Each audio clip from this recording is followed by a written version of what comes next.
How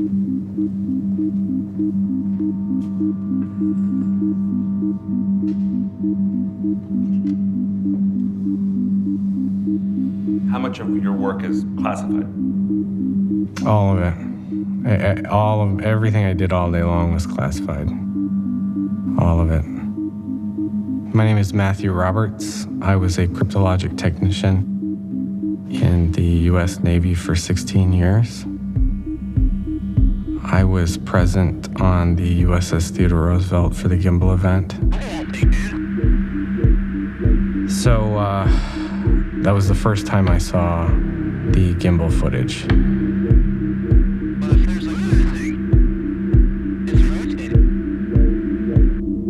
I can't even describe the shape. I mean, it looks a little bit disc-like. It's flying along and then it kind of tilts up onto its side. I was watching this footage and I could see no kind of aviation surfaces that you would expect to see. Wings, tail, rudders, there was none of that. So I couldn't really make sense of why this thing was kind of up in the air like it was.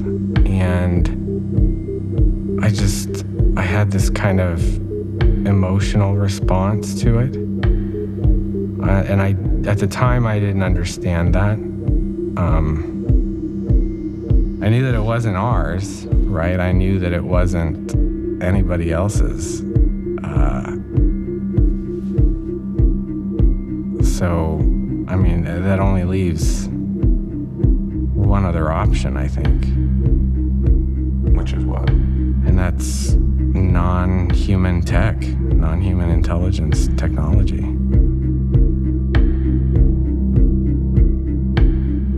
Because my job was classified and I had access to classified, I was kind of aware this was not a one-off event for the Navy. These things happen frequently. All the time. They happen all the time. We're all going against the wind. The wind's 120 knots from the west. Okay. So what you're telling me is that UFOs, unidentified flying objects, are real. Bill, I think we're beyond that already. The government has already stated for the record that they're real. I'm not telling you that. The United States government is telling you that. You know how this sounds. It sounds nutty, wacky. Look, Bill, I'm not telling you that it doesn't sound wacky. What I'm telling you, it's real. The question is, what is it? What are its intentions? What are its capabilities? Imagine a technology that can do 600 to 700 G-forces, that can fly at 13,000 miles an hour, that it can evade radar, and that can fly through air and water and possibly space. And, oh, by the way, has no obvious signs of propulsion, no wings, no control surfaces, and yet still can defy the natural effects of Earth's gravity. That's precisely what we're seeing. If you believe we have crashed craft, stated earlier, do we have the bodies of the pilots who piloted this craft? As I've stated publicly already in my News Nation interview, biologics came with some of these recoveries, yeah. Were they, I guess, human or non-human biologics? Non-human, and that was the assessment of people with direct knowledge on the program I talked to that are currently still on the program.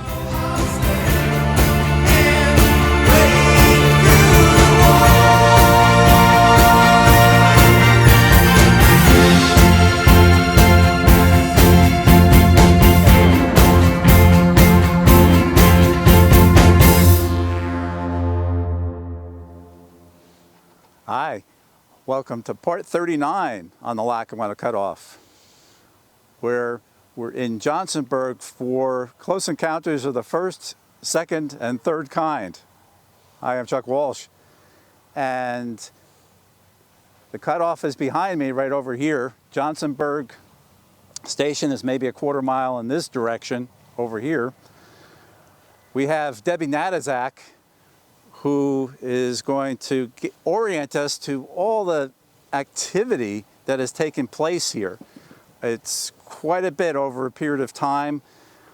Even we hear rumors, even neighbors who might have seen stuff. But let's talk to Debbie first of all. Debbie, why don't you come on in? So do an inventory here. First, we have the train in 1967-ish, train number 10, coming eastbound on the cutoff, coming through Johnsonburg. We'll actually show the video of Artie Erdman describing that. It's actually, he's quoting Andy Barbera, who was an engineer for the, well, it was the Erie Lackawanna at that point. That's number one.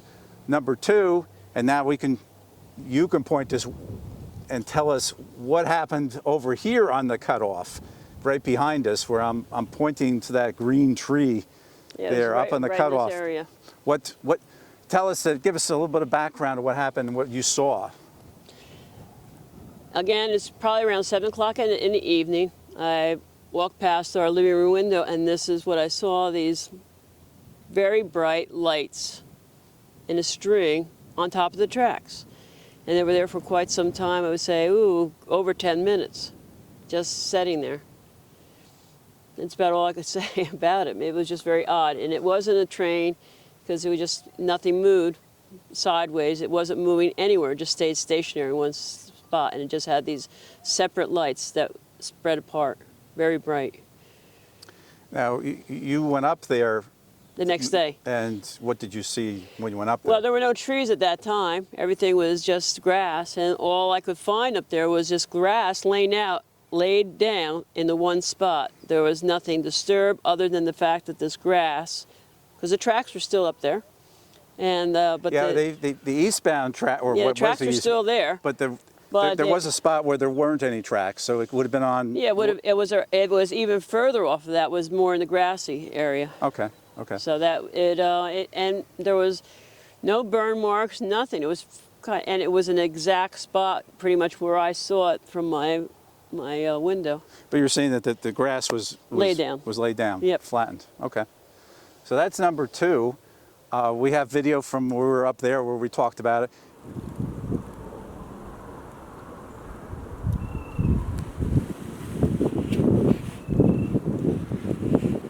Okay, Debbie, first question. The spot we're at this point, that's explain what we just saw zoomed in here. We see houses in the distance. How far are we away from those houses, and what are those houses in relation to you? Okay, this is our family farm, and the house, if you could tell, it's probably a good quarter mile away from where we're standing. That good sensibility of it. Okay. And it's sitting on top of a hill there by Old Stage Road. And it's the house was built in 1958, so it's a ranch, and they had this, at that time they would build these big picture windows.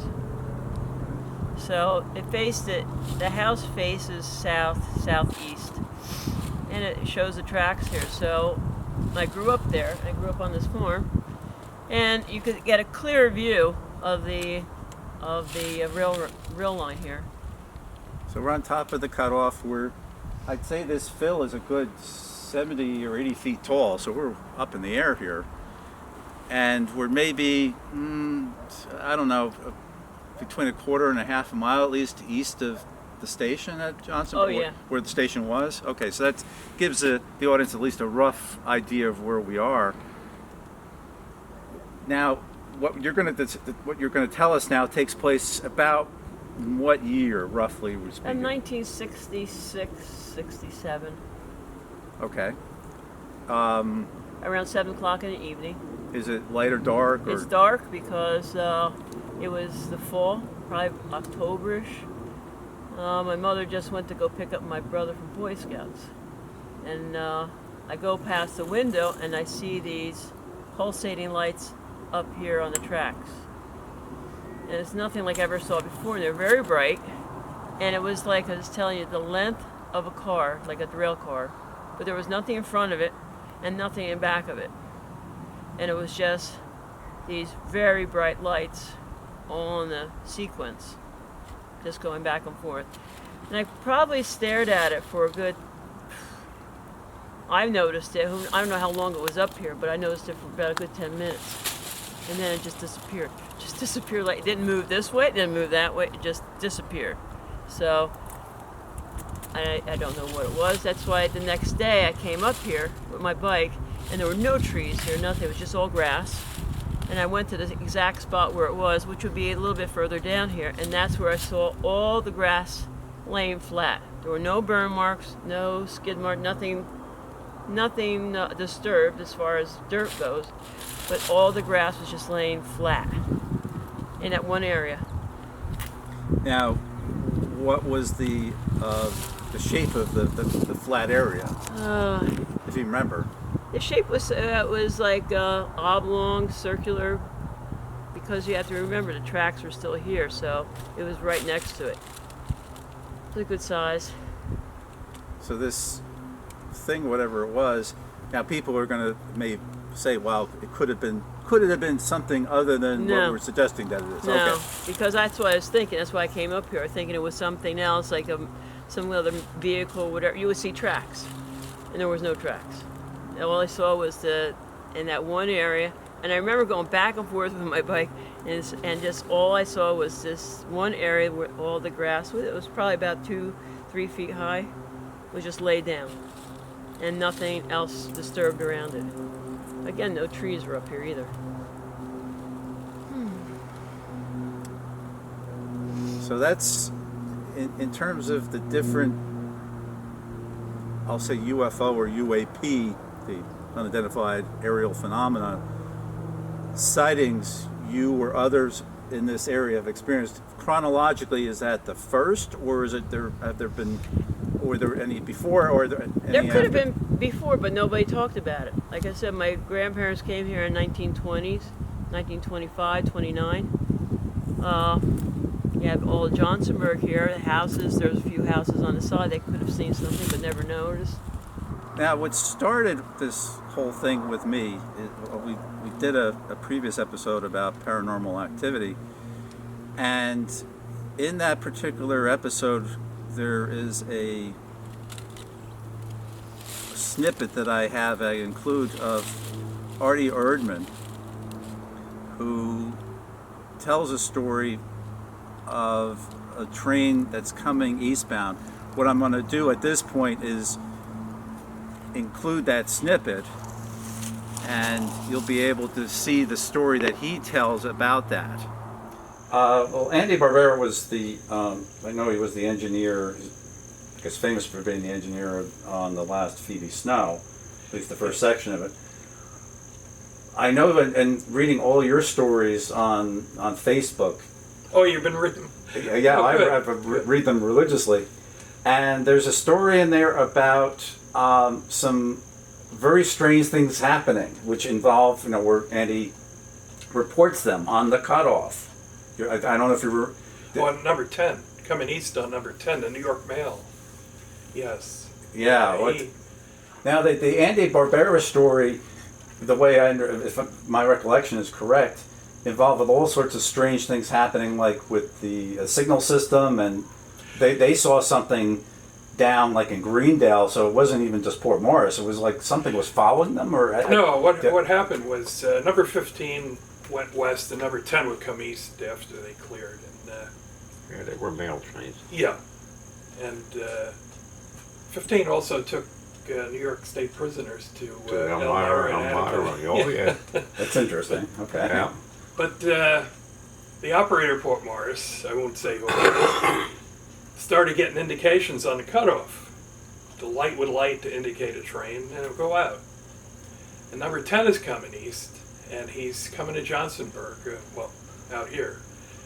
And he called Port Morris on the radio, and he says, "You got a train coming west." And there was nothing else around. He said, "No, well, I see a light in front of me ahead." So he's coming east, and he's going at a good clip. And whatever this thing was staying ahead of him, and then it disappeared by the tunnel. And the operators, Roseville Tunnel, yeah. the Roseville Tunnel. And then when number 10 came through the tunnel, this thing went north and it disappeared. What year are we talking about roughly? Late 60s. Late 60s. Yeah. Okay. Because I mean that's the, Except the thing Andy Barbera saw, that was strange. So he now it was his different in a sense that from what Well, the difference was it was so bright, he thought it was the headlight of a train coming to Greendale. Ah, okay.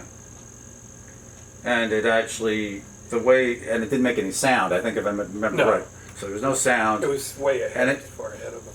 And then but did the towerman at Port Morris also see that, or was Andy the only one who actually? No, he saw it when it came east of Roseville Tunnel, and it came, as a curve. When you leave Port Morris, you head north, and then you head west to the tunnel. And this thing apparently was following the railroad, and the operator at UN saw it, and then it went north. He saw it go north.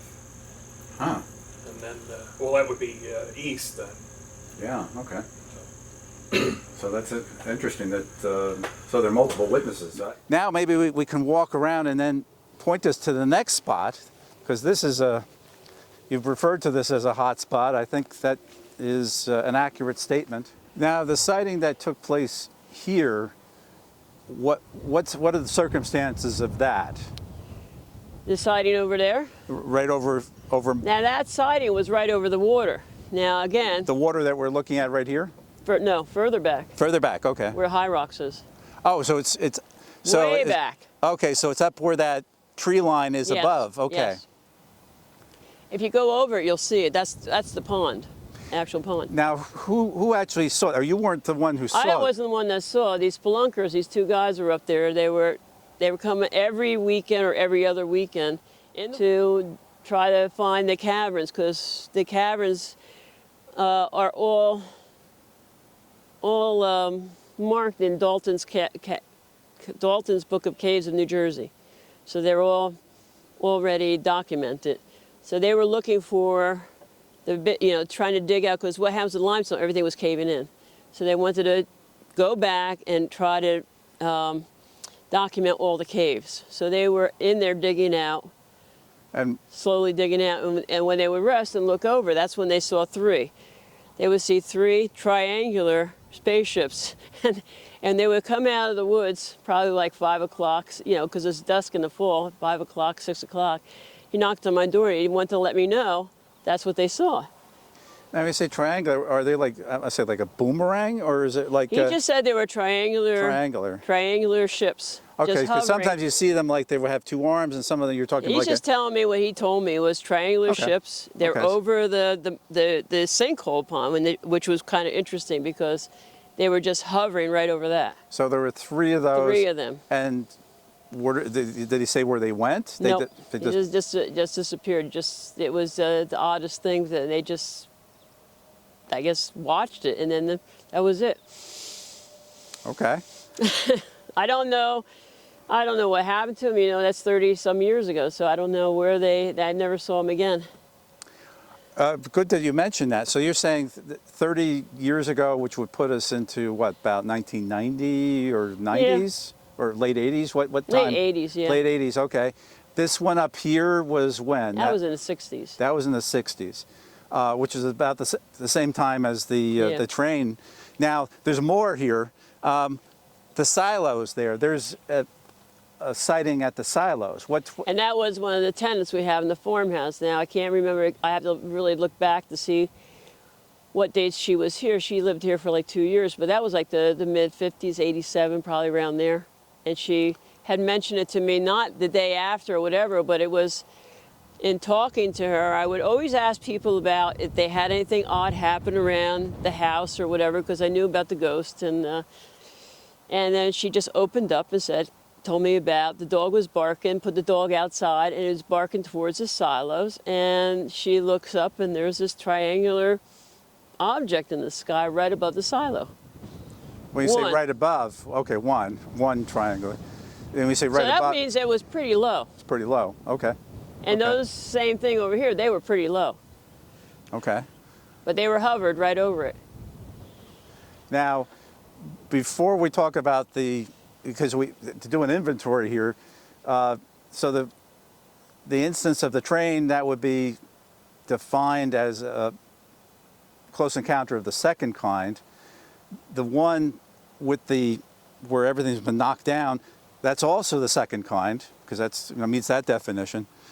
That would be a close encounter of the first kind. this would be a close encounter of the first kind. Before we get to the close encounter of the third kind, there's stuff that's been happening up by the house, which way up on the hill here. Tell us a little bit about Levi. What was his name? Oh, the ghost? The ghost, yeah. Yeah, but the ghost has been around for a long time. Yeah, well, he's a long-time occupant of yeah. or resident here. Yeah. What do you want me to tell you about? Well, how many times did you run into Levi? I had one really good run-in with him. That's when he actually appeared to me. So his energy, his whole body form appeared to me. And that was in 84, when I was building my house up on the hilltop. So that's when he came up and just stood there and watched me. And that was pretty shocking. What did he look like? Can you describe him at all, or? Just a tall, slender guy, big hat. Everything was just straight up and down. Long coat, long face, long beard, and just stood there watching me.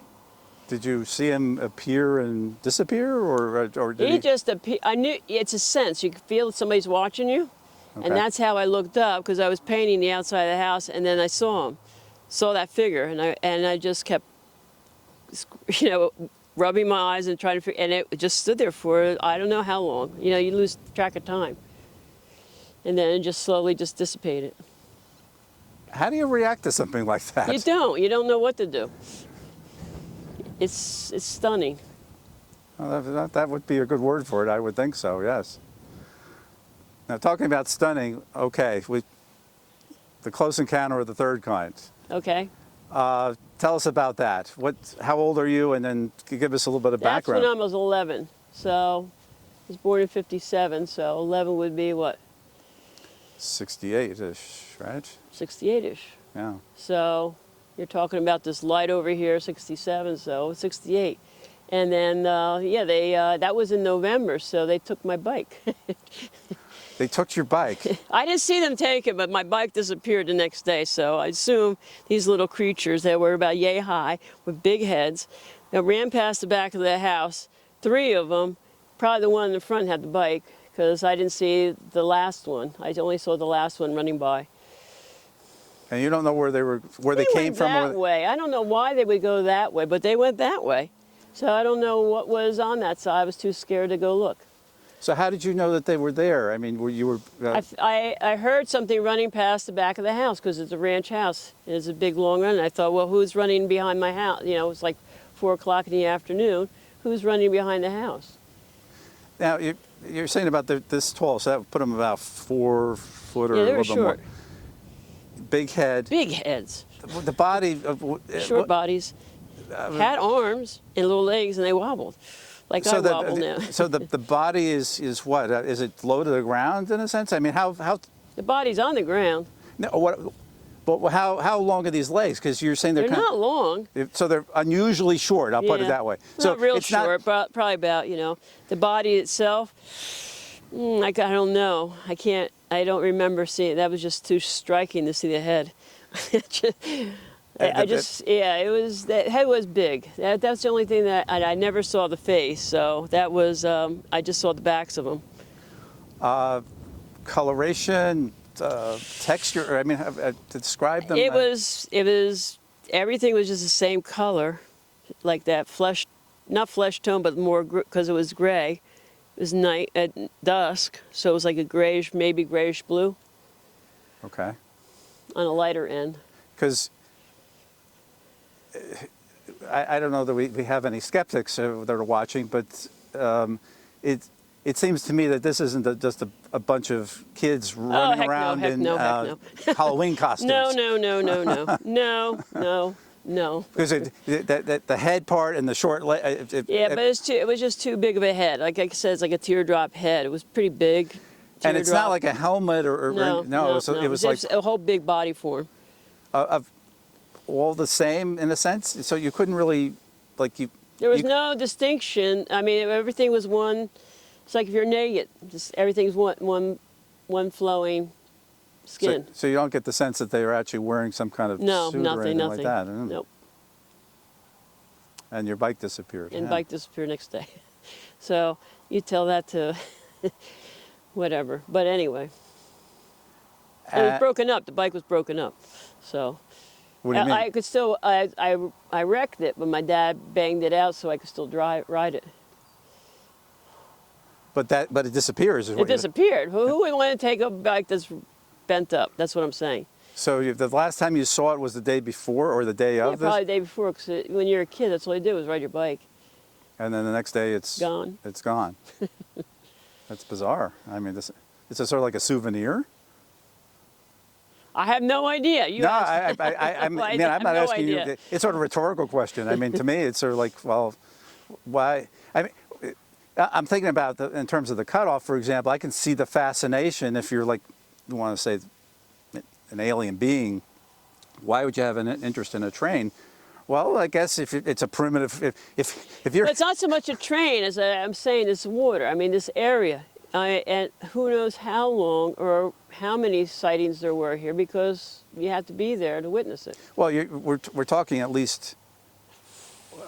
Who knows how we're talking? Because we have 1, 2, 3, 4, 5. And then there are others where we're talking about neighbors who we don't know. We're talking 6 and different people. It's not like you're seeing the one who's seeing all these sightings or these experiences. It's multiple people in this area. Yeah, but different times, and pretty much the triangular ones are pretty close to each other in this time frame. Okay. Yeah. But okay. All right. So if my inventory is correct without those which are question marks, because we don't know, people are not telling us, they're reluctant to give us details. But I have 2 close encounters of the first kind, 2 close encounters of the second kind, and 1 close encounter of the third kind. And that's not counting others that we don't have those details as to what they saw, what they experienced, that kind of thing. So yeah, I'd say this would qualify, definitely qualify as a hotspot.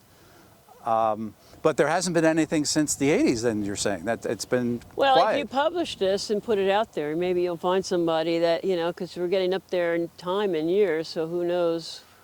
Well, I would be If there interested, are and almost in a sense I would appeal to the audience if you have any stories, if you live or lived in this area, and I say this area anywhere along the cutoff, but in general, in the area of Sussex or Warren counties, and you've experienced something that's similar to what Debbie is describing, heck, contact us and we'll possibly talk to you, because it's I see a connection to the cutoff, but clearly there's more to it than just that. Now maybe that's a draw. I don't know. I think it is a draw. It has to be. But there's a few things that clearly there are.